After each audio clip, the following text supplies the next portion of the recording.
Bandeko ba bolingo na tondi bino botondi na ngonga oyo susu bopesi ngai naleka na bandako na bino mpona kopanza sango sango oyo bino nyonso boyebi mikolo oyo ezali bie sango oyo touti kozwa mikolo oyo ezali bongo oyo etali makambo esalamaki na prison ya Makala.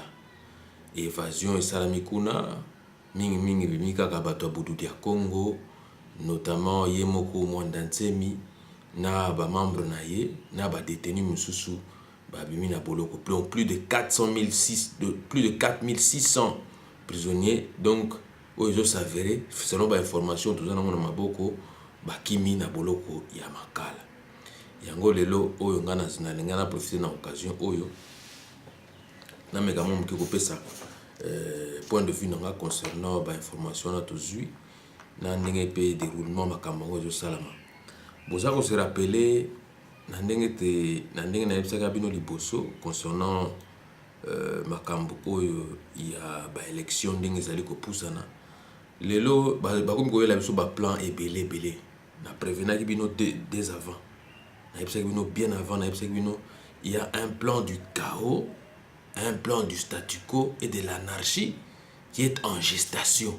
Au basali ko bomba pour na kosala pour ba loba keno ba élection salamate. Ba plan oza ebele. Vous vous rappelez à l'époque, j'avais insisté, j'avais dit que je suis contre le découpage territorial dans le contexte actuel de notre pays. Malgré que c'était constitutionnel, mais j'étais en désaccord avec ça. Je veux dire ça pourquoi. Parce qu'à l'époque, et même présentement, vous voulez bien qu'on fasse le découpage territorial. Mais regardez un peu ce que moi j'avais développé, et j'avais même discuté avec certains de mes compatriotes, certains amis, sur Internet, sur Facebook et sur Twitter. Je leur avais dit que moi je suis contre le découpage territorial dans le contexte actuel de notre nation. Pourquoi? J'avais développé ma thèse en ce sens.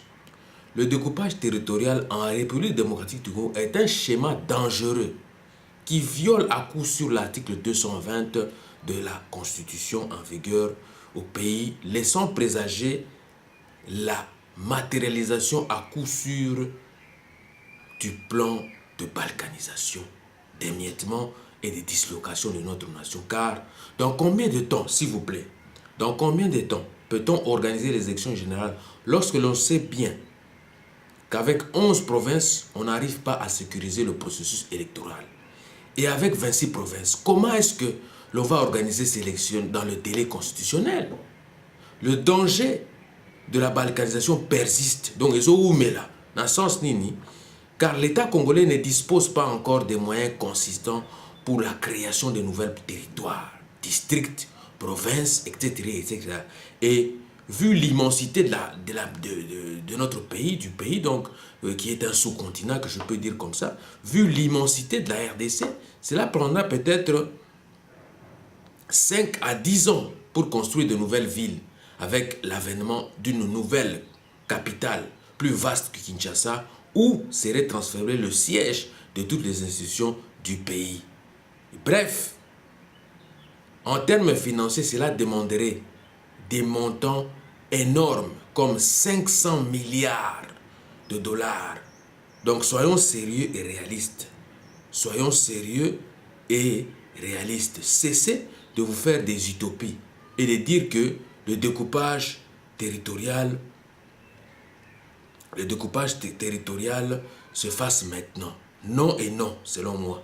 Le découpage territorial, oui, mais postérieurement, lorsque nous serons dans le pouvoir de dire que l'état d'occupation a pris fin. Nous sommes sous occupation, l'état d'occupation n'a pas encore pris fin. Et nous avons des infiltrés, des intrus dans notre armée, dans notre police, dans notre administration. Comment voulez-vous que les choses puissent se passer dans l'ordre? Donc, le découpage territorial, oui, mais postérieurement, lorsque nous serons dans le pouvoir de dire que l'occupation a pris fin, que les conflits armés ont pris fin et que la sous-tutelle de l'ONU a pris également fin. Donc, ces contextes-là, ces contextes doivent être éradiqués avant d'envisager de telles perspectives de découpage territorial dans les contextes actuels de l'histoire de notre nation. D'où l'application, l'application stricte des articles 14 et 15 de la Charte des ressortissants congolais de l'étranger est requise dans les contextes actuels de l'histoire de notre pays. Donc ça, c'est entre parenthèses. Mais bino moko bota la situation où ils ont les kasiko na minute oyo. Hein? Bota la nano situation ils ont les kanangonga oyo. Hein? Situation ils ont les kanangonga oyo. Eza que nangonga oyo balobi ke mwanda ntsemi akimi na ba adepte na ye. Mais na yebisaki bino ke découpage territorial ekosenga biso babiloko ebele. Mais siko babiloko ebele avant découpage territorial et prendre corps de 11 provinces en 26 provinces. De 11 provinces, on n'arrive pas à sécuriser le processus. En 26 provinces, comment avons-nous arrivé? Donc, je ne sais pas par quel miracle est-ce qu'on peut vraiment organiser ces élections, même en 2017. Ils ont passé. Ils ont passé. On veut bien la mise en œuvre de l'accord. Mais Bruno Tshibala ne reflète pas les accords, ou l'accord, l'esprit de l'accord du 31 décembre 2016, s'il vous plaît. Donc, naïb sibino que découpage territorial et Hugo Salamate. Pour découpage territorial, il y a na ville à Sika, na tribunal à Sika, assemblée provinciale à Sika, nous sommes il faut salama. Mais si quoi est salamité, bon il s'engage sur l'élection que salama d'engeni. Pour babilo quand nous sommes il faut nous vendre. Pour nous sommes qu'on vendre na d'engeni. Parce que les lobos le bakeno na prison Makala. Mon antemi n'a pas détenu sur plus de 4600 bakini. Mais bakoki matendengeni ba condition ya malonga na boloko wana ezate. Ba condition humaine toloba. Na ba boloko na ba pièce moko bato baza suki kama, suki motoba.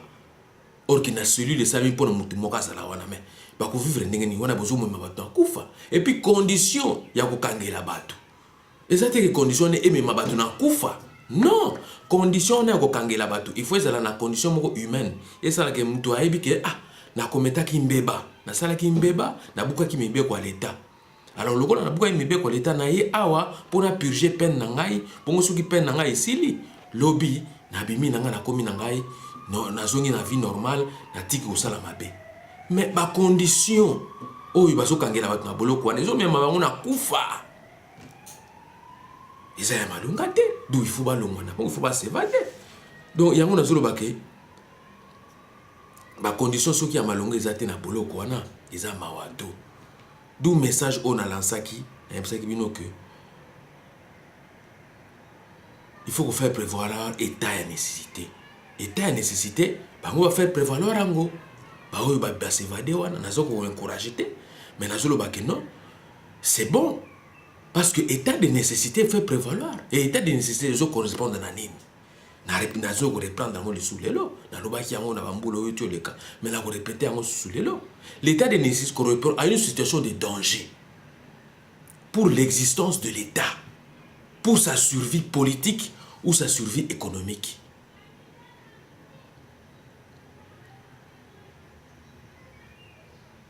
Donc, c'est l'un des éléments fondamentaux de l'État qui est la population et le respect de ses droits humains fondamentaux. N'attends pas respecter les droits na bangote. Voilà ce qui arrive. La condition malonga ya détention ezate, collé à malonga ezate. Mais qu'est-ce qui arrive à ce que et comme la surpopulation carcérale, la condition ezanini. Hein? Cause toloba. Étiologie à cause ou les promesses, les autres ça que non, plus de 4600. Alors que capacité, il y a Makala, il y a prison à Makala, et ça il y a 1700 personnes. Mais les lots oyo, ils en a plus de 7000 personnes, plus de 7000 détenus. Mais ça grave. Hein? Et ça grave, bah cause des années. Bah cause il y a surpopulation des années, augmentation il y a détention préventive. Batumsu bazawa les aba biloko moko il faut pas ya kaka. Boyebisi bango que no bo signer bango la résidence surveillée. C'est tout. Il faut pas les mettre en prison. Bo tche bango ka bazana bandako na bango na mapango na bango. Ba mwana nzembi wana pe. Bazana mapango na bango bazana baboloko na bazana ba plantation na bango. Boko signer kaka na résidence surveillée boyebisi que non yo ya kaka chaque jour kosignaka na police na yo ya quartier ou na police na yo ya pembeni. C'est simple. C'est simple. Beaucoup de na boloko pona nini. Population eza djebele. Surpopulation batoni déjà na boloko. Hein? Yango na zolo bana bino ke augmentation ya ba longue peine. Batu mususu ndenge za ona bakateli bango même pas. Mais basa na boloko déjà. Mais bozo provoquer situation nini salama na ba boloko wana. C'est qui ils a évasion. Hein? Bozo provoquer c'est que ba musu ba s'évader. Hein? Yango na ndomoni ki yango il faut salama parce que il y a augmentation, il y a ba longue peine. Bozo katela ba deux fois ba musu kutu bokatela bangote. Hein? Bokatela bangote to lo baneti ba edi kapende. Ba musu go baza kuna. Oh soit disant que non, boloba que non, oh ba bomaki Laurent Désiré Kabila. Bazali ba complice ba co-auteur. Ba edi kapende na ba musu et consort. Mais bokatela bangote. Donc et ça pour nani pour nakoloba que non barrière judiciaire du tribunal d'application des peines. Donc bokatela bangote ça barrière à peine barrière judiciaire. Donc bokatela bangote et là comme ote bo juger bangote pe procès malongo salamate pour na bango. Mais boye bisangai batu bakotonda na boloko tendenge ni. Bon donc il faut désengorger prison. Mais vous allez désengorger cette prison-là comment? À Kinshasa, il n'y a que Makala comme prison. Et Ndolo, une grande agglomération comme Kinshasa, qui compte plus de 10 millions d'habitants actuellement. Mais, Bozaka Kada, prison à Makala, qui a une capacité de 2700 personnes. Mais Lelo, ils ont une capacité à 7000 personnes.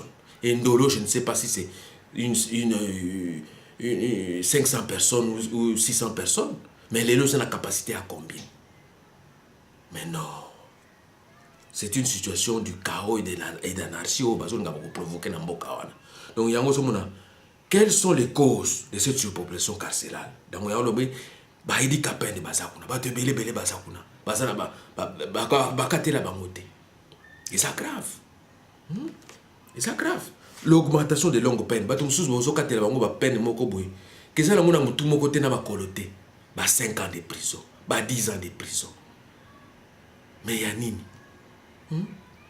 bao bazana bandako na bango bazalaki ba député soi-disant ba député et que no bakoyi na mbeba basa batu moko akwa signer bango à résidence surveillée boche bango na boloko na ba boloko moko ou bien boche bango na ba nani hein na ba serrure hein ba bracelet tout le baba bracelet boche bango bracelet bozo ko contrôler bango bisika nyo sobaze bo pesi bango ba heure bobi que non à telle heure bozala bozala ndako à telle heure boko bimate na bamboka mususu essayer de dépasser banani ona.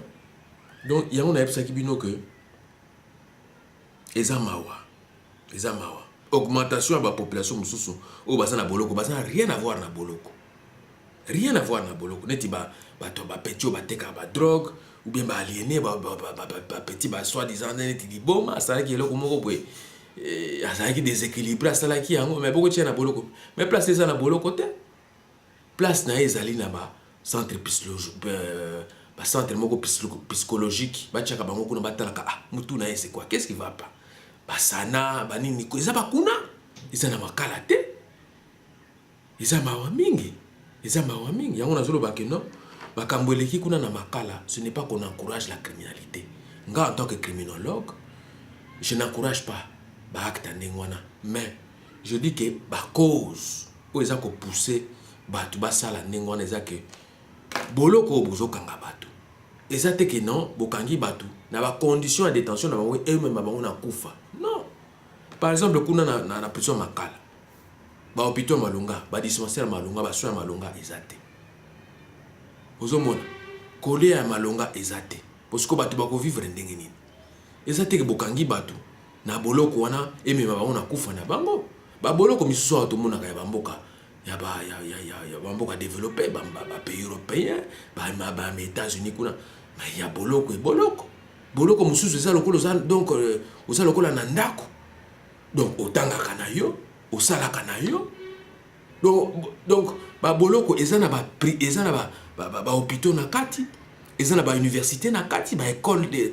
formation na kati Donc, vous vous sentez comme si vous étiez chez vous. Oh, monsieur Babenga, ma prison à ciel ouvert. Ma prison ouverte. Oye kuna, osalaka kuna, osala musala osalaka. Mais ba bolo koneti ba makala. Misala ko salaka te na Congo na parle même pas. Il y a des chômeurs, comme il y a taux de chômage comme il y a 85%.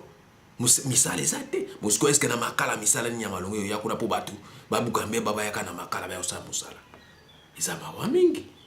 Donc yango eza somo, eza likambo pasi. Mais ce n'est pas qu'on encourage ça, mais trop c'est trop. On ne peut pas continuer ça sous la dictature de Kabila. Non. Hein?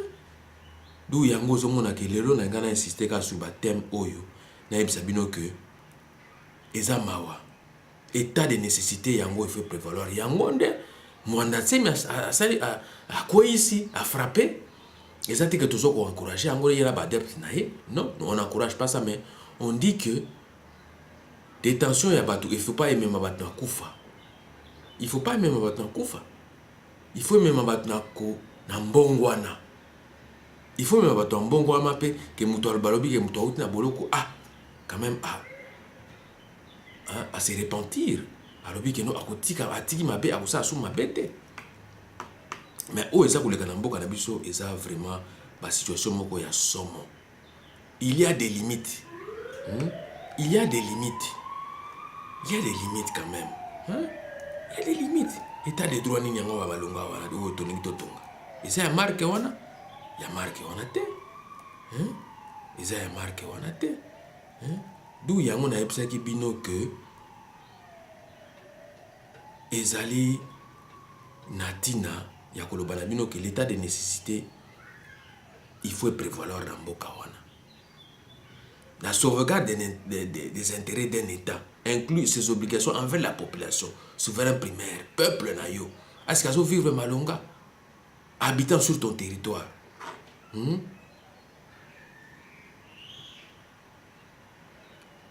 Donc yango moni que les gens ont insisté sur information autosue, mon atsemi na quelques détenus mususu bakimi boloko bakena bango soki bisika nini o tozali ko déplorer.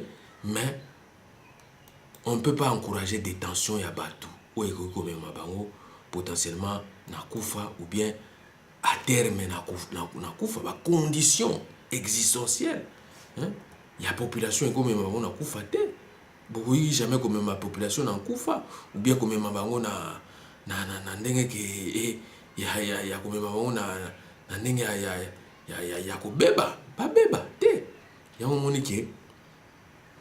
Il était temps quand même qu'on parle de tout ce qui se passe là-bas. Donc ce n'est pas normal, ce n'est pas bon. On n'encourage pas ça. On n'encourage pas le peuple ou la population à la délinquance. Mais tout ce qu'on peut dire qu'il n'y a pas l'état de droit au Congo. Donc nous devons faire un effort pour démocratiser notre pays. Donc voilà le message que j'avais à passer aujourd'hui. C'est déplorable que à quelques jours ou à l'approche des échéances électorales, qu'on puisse vraiment voir que l'État, en tout cas, est en train de faillir à sa mission primordiale, qui est la responsabilité de protéger sa population, de protéger son peuple. Et maintenant, toutes ces populations qui sont vulnérables à travers tous ces criminels-là qui se sont évadés, qu'est-ce qui va se passer? Qu'est-ce qui va se passer? On ne sait pas. Alors, qui provoque tout ça? C'est celui qui est au sommet de l'État. Il ne veut pas partir parce que son délai a expiré, son délai au pouvoir a expiré, mais il veut toujours s'éterniser au pouvoir. Mais nous, tout ce qu'on demande, c'est l'alternance. C'est l'alternance. C'est l'alternance. Respecter, en tout cas, la Constitution. Et partez quand il faut partir. Il ne faut pas partir quand il ne faut pas forcer votre départ. Il y a l'accord qu'on a signé le 31 décembre 2016. Mettons cela en œuvre pour que tout se passe comme il se doit. Si tel n'est pas le cas, vous allez partir par la force. Et le peuple est prêt à en découdre avec vous. Le peuple va se charger de vous parce que vous vous entêtez. Vous ne voulez pas partir. Voilà pourquoi j'avais dit que L'actualité, sont les populations qui se sont évadées à la prison de Makala. On n'encourage pas ça, mais on dit que quand même les conditions existentielles sont en menace. Voilà pourquoi ils doivent faire cela. Mais ça, ce sont des informations que nous avons à peine. Mais attendons voir, parce que ça évolue. Les informations évoluent. Attendons voir dans les jours qui suivent et dans les heures qui viennent, qu'est-ce qui va en arriver et qu'est-ce qui va en venir avec tous ces prisonniers qui sont évadés. Donc c'est une affaire à suivre, nous suivons cela de près et les informations, donc nous sommes en train de suivre cela. Et donc attendons voir qu'est-ce qui va se passer.